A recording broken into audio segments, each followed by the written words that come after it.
تاریخ فرشتہ میں ایک بڑا خوبصورت واقعہ لکھا ہے کہ سلطان محمود غزنوی کے ذہن میں 3 شکوک اٹھتے تھے۔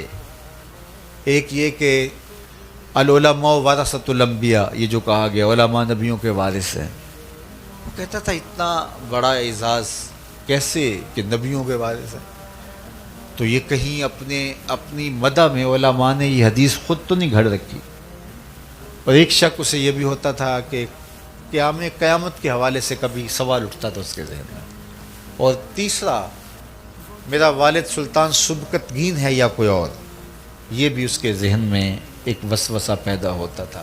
اس کو کسی نے کہا تھا کہ تو لے پالک ہے۔ تو یہ 3 شکوک اس کے خانہ ذہن میں کلبلاتے تھے۔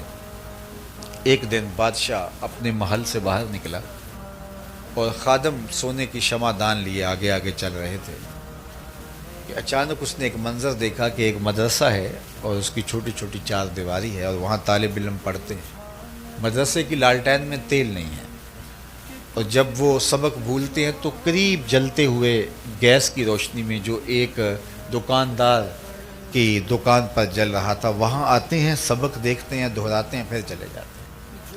بادشاہ نے پہلی مرتبہ علم دین کے لیے یہ تڑپ دیکھی طلباء کی، اس کا دل پسیج گیا۔ قریب آیا تو وہ شمع دان ان طلباء کے سپرد کر دیا کہ لو تم جو ہے وہ یہاں۔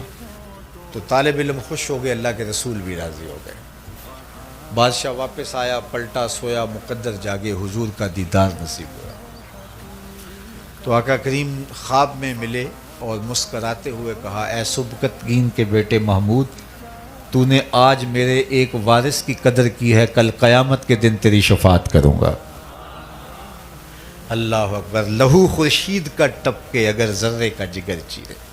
ایک جملہ کہا، 3 شک بھی دور کی اور جنت کی بشارت دی۔ تو یہ علماء کے وارث ہیں، ہمارے استاد